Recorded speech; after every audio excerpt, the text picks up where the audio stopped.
नमस्कार, संत और सनातन चैनल में आप सभी का स्वागत है। आज हम एक ऐसी चर्चा लेकर आए हैं जो अक्सर भक्तों के मन में सवाल पैदा करती है। क्या भगवान सच में हमारे द्वारा चढ़ाए गए भोग को ग्रहण करते हैं? हम सोचते हैं कि भगवान भोग को तो खाते नहीं हैं, तो इतना भोग क्यों चढ़ाएं? चलिए शुरू करते हैं इस वीडियो को। संत और सनातन चैनल में आपका स्वागत है।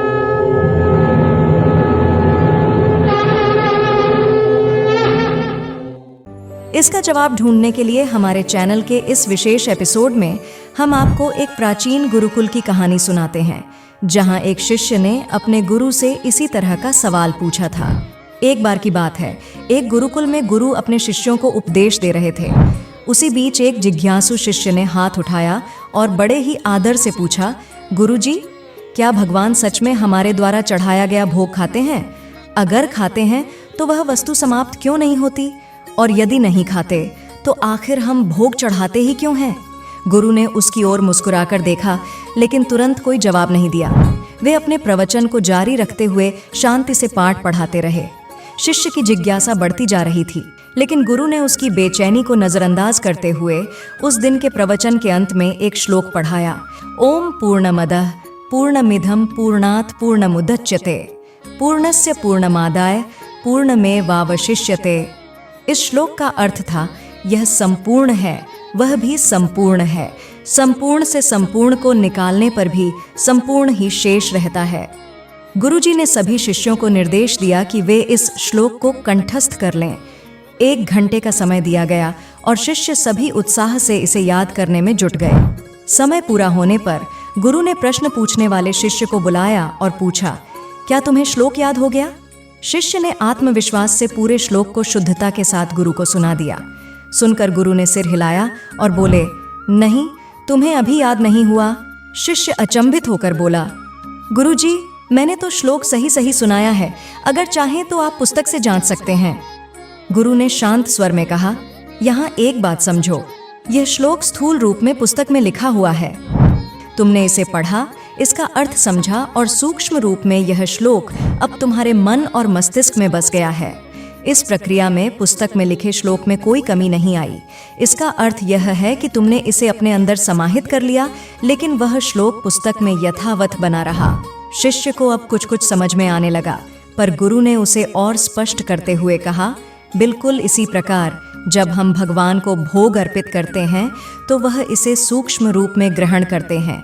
परमात्मा हर कण में व्याप्त हैं और वे हमारी भावना के साथ ही उस प्रसाद को स्वीकारते हैं, परंतु सूक्ष्म रूप से ग्रहण करने के बाद भी वह भोग का स्थूल रूप वैसे का वैसा रहता है और हम उसे प्रसाद के रूप में पाते हैं।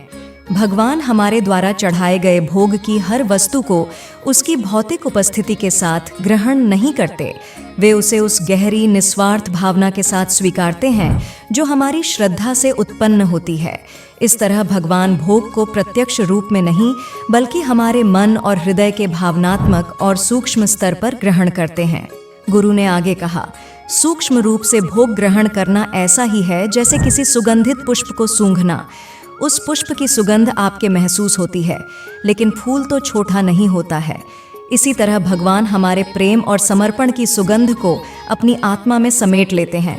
इसलिए भोग अर्पित करने के बाद भी भोजन का भौतिक रूप यानी स्थूल रूप वैसा ही दिखाई देता है।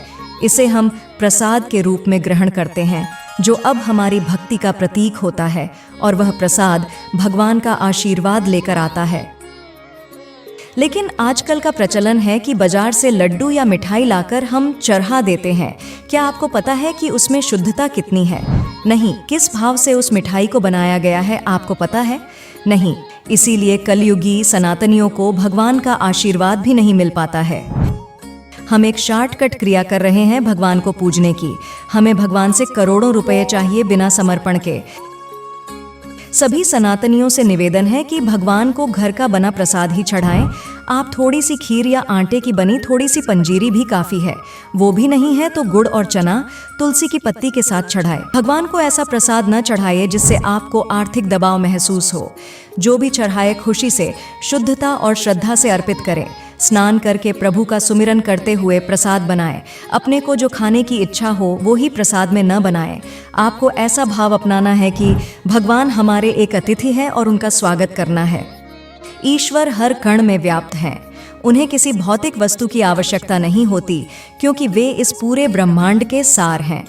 भोग को प्रसाद के रूप में ग्रहण करना इस आध्यात्मिक प्रक्रिया का एक और पहलू है।